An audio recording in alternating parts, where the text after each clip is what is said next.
നമസ്കാരം. മുതിർന്ന കോൺഗ്രസ് നേതാവ് വി.എം. സുധീരനുമായി നേർക്കുനേർ ഏറ്റുമുട്ടാൻ എസ്.എൻ.ഡി.പി യോഗം ജനറൽ സെക്രട്ടറി വെള്ളാപ്പള്ളി നടേശൻ. സുധീരനുമായി മുൻപേ തന്നെ വെള്ളാപ്പള്ളിക്കുള്ള രസക്കേടാണ് ഇപ്പോൾ മൂർച്ഛിക്കുന്നത്. മൈക്രോ ഫിനാൻസ് സംസ്ഥാന കോർഡിനേറ്റർ കെ മഹേശൻ ആത്മഹത്യ ചെയ്ത സംഭവത്തിൽ അന്വേഷണം വേണമെന്ന് ചൂണ്ടിക്കാട്ടി സുധീരൻ മുഖ്യമന്ത്രിക്ക് നൽകിയ കത്താണ് വെള്ളാപ്പള്ളിയെ പ്രകോപിപ്പിക്കുന്നത്. മഹേശന്റെ മരണത്തിന് 6 വർഷങ്ങൾ കഴിഞ്ഞാണ് ഇപ്പോൾ കേസ് വീണ്ടും കുത്തിപ്പൊക്കപ്പെടുന്നത്. എന്നാൽ കൃത്യമായ തെളിവുകൾ ഉണ്ടായിട്ടും നീതി ലഭിച്ചില്ലെന്നാരോപിച്ച് കുടുംബം ഇപ്പോഴും സമരരംഗത്തുണ്ട്. അതുകൊണ്ട് തന്നെയാണ് ഭരണം മാറിയപ്പോൾ സുധീരന് കുടുംബം കത്ത് നൽകിയത്.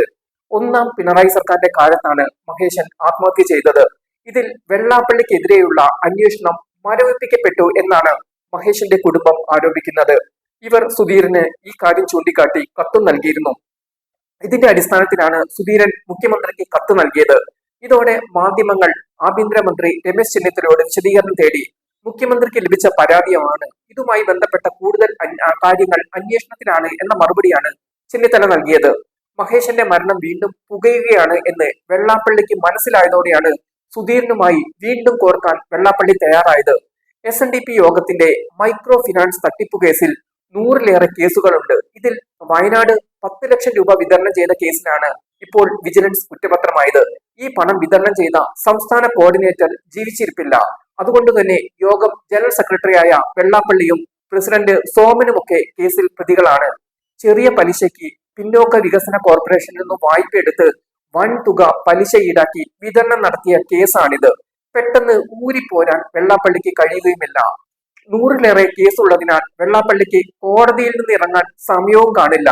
ഇത് മനസ്സിലാക്കിയാണ് പിണറായി സർക്കാരിൽ സമ്മർദ്ദം ചെലുത്തി കേസുകളിൽ കുറ്റപത്രം വൈകിപ്പിച്ചത്. എന്നാൽ ഇത് അങ്ങനെ നീണ്ടുപോകുന്നതിന് ഹൈക്കോടതി തന്നെ തടയിട്ടതോടെയാണ് വെള്ളാപ്പള്ളിക്ക് കുരുക്കായത്. മുഖ്യമന്ത്രി സതീശനെ ആണെങ്കിൽ എതിർക്കാവുന്നതിന്റെ പരമാവധി വെള്ളാപ്പള്ളി എതിർത്തിട്ടുമുണ്ട്. NSS ജനറൽ സെക്രട്ടറി സുകുമാരൻ നായരുടെ ആശീർവാദവും ഈ കാര്യത്തിൽ വെള്ളാപ്പള്ളിക്ക് ലഭിച്ചിരുന്നു. ഇതോടെ സതീഷിനെ എതിരെ ആഞ്ഞടിക്കൽ പതിവായി. സുകുമാരൻ നായരുടെയും വെള്ളാപ്പള്ളിയുടെയും നിർഭാഗ്യം കാരണം UDF വീണ്ടും അധികാരത്തിൽ വരികയും ഇവർ മുച്ചൂടും എതിർത്ത VD സതീശൻ തന്നെ മുഖ്യമന്ത്രിയാവുകയും ചെയ്തു. ഈ കഴിഞ്ഞ ദിവസമാണ് 2 തവണ ആവശ്യപ്പെട്ടിട്ടും കൂടിക്കാഴ്ചയ്ക്ക് അവസരം ലഭിച്ചില്ലെന്ന് പറഞ്ഞു NSS general secretary Sukumaran Nair വിലപിച്ചത്. എന്നാൽ കാര്യങ്ങൾ അതിവേഗത്തിൽ മനസ്സിലാവുന്ന വെള്ളാപ്പള്ളി മകൻ തുഷാർ വെള്ളാപ്പള്ളിയെ പൂച്ചെണ്ടും കൊടുത്ത് സതീഷിന്റെ കൊച്ചിയിലെ വീട്ടിലേക്ക് ആദ്യമേ തന്നെ അയച്ചിരുന്നു. വെള്ളാപ്പള്ളി സതീഷിനെ കാണുമെന്ന് തുഷാർ വെടിപൊട്ടിക്കുകയും ചെയ്തിരുന്നു. തുഷാറിനെ അയച്ചതിലും വെള്ളാപ്പള്ളിക്ക് പല ലക്ഷ്യങ്ങളുണ്ട്. കേരളത്തിലെ NDAയുടെ തലപ്പത്ത് തുഷാറുണ്ട്. BDJSന്റെ സംസ്ഥാന അധ്യക്ഷനുമാണ്. കേന്ദ്ര സർക്കാരുമായി നല്ല ബന്ധമുള്ളതിനാൽ UDF സർക്കാരിൽ ഒരു പാലമായി പ്രവർത്തിക്കാൻ പോലും തുഷാറിന് കഴിയും. NDA ചെയർമാനും BJP സംസ്ഥാന അധ്യക്ഷനുമായ രാജീവ് ചന്ദ്രശേഖരന്റെ അടുത്ത സുഹൃത്തു കൂടിയാണ് തുഷാർ വെള്ളാപ്പള്ളി. ഒരൊറ്റ അസ്ത്രത്തിൽ പല ലക്ഷ്യങ്ങൾ കാണുന്നയാളാണ് വെള്ളാപ്പള്ളി. ഈ അസ്ത്രം ഏറ്റ മട്ടുമുണ്ട്. ഇതിനിടയിലാണ് സുധീരൻ കയറി പ്രശ്നമുണ്ടാക്കുന്നത്. മൈക്രോ ഫിനാൻസ് കോർഡിനേറ്റർ മഹേശൻ വെള്ളാപ്പള്ളിയുടെ അതിവിശ്വസ്തനായിരുന്നു. വെള്ളാപ്പള്ളി അറിയാതെ ഒരു ചുവട് പോലും മുന്നോട്ട് വെക്കാത്ത ആളായിരുന്നു മഹേശൻ. അതുകൊണ്ട് തന്നെ മഹേശന്റെ തൂങ്ങി മരണത്തിൽ പ്രതിയായി വെള്ളാപ്പള്ളി നടേശൻ തന്നെയാണ് ചിത്രീകരിക്കപ്പെട്ടത്. 32 പേജുള്ള ആത്മഹത്യാക്കുറിപ്പ് അദ്ദേഹം തയ്യാറാക്കിയിരുന്നു. മൈക്രോ ഫിനാൻസ് തട്ടിപ്പുമായി ബന്ധപ്പെട്ട് വെള്ളാപ്പള്ളി നടേശനെതിരെ ഗുരുതരമായ ആരോപണങ്ങൾ ഇതിൽ ഉൾപ്പെട്ടിരുന്നു. മൈക്രോ ഫിനാൻസ് കേസും മഹേശന്റെ മരണവും തമ്മിൽ ബന്ധപ്പെട്ടിട്ടാണുള്ളത്. ഇതോടെ മഹേശന്റെ മരണവും വെള്ളാപ്പള്ളിക്കെതിരെ തിരിയും. അതുകൊണ്ട് തന്നെയാണ് സുധീറിനെതിരെ വെള്ളാപ്പള്ളി ആഞ്ഞടിക്കുന്നത്.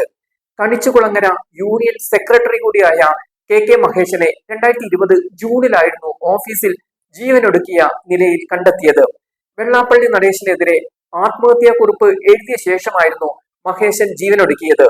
മൈക്രോ ഫിനാൻസ് കേസിൽ തന്നെ വേട്ടയാടുന്നു എന്ന് മഹേശൻ ഈ കുറിപ്പിൽ വ്യക്തമാക്കിയിട്ടുമുണ്ടായിരുന്നു. മഹേശൻ ജീവനൊടുക്കിയതിൽ SIT അന്വേഷണം വേണമെന്ന് ആവശ്യപ്പെട്ടാണ് സുധീരൻ രംഗത്തുള്ളത്. എന്തായാലും മൈക്രോ ഫിനാൻസ് കേസിലും മഹേശന്റെ മരണത്തിലും വെള്ളാപ്പള്ളി പെട്ടിരിക്കുകയാണ്. എല്ലാ കേസുകളിൽ നിന്നും രക്ഷപ്പെട്ടു നിൽക്കുന്ന ജാലവിദ്യ ഈ കേസിലും വെള്ളാപ്പള്ളി പയറ്റുമോ? സതീശൻ സർക്കാർ വെള്ളാപ്പള്ളിയുടെ സമ്മർദ്ദത്തിന് കീഴടങ്ങുമോ എന്നൊക്കെയാണ് ഈ കേസിൽ ഇനി അറിയാനുള്ളത്.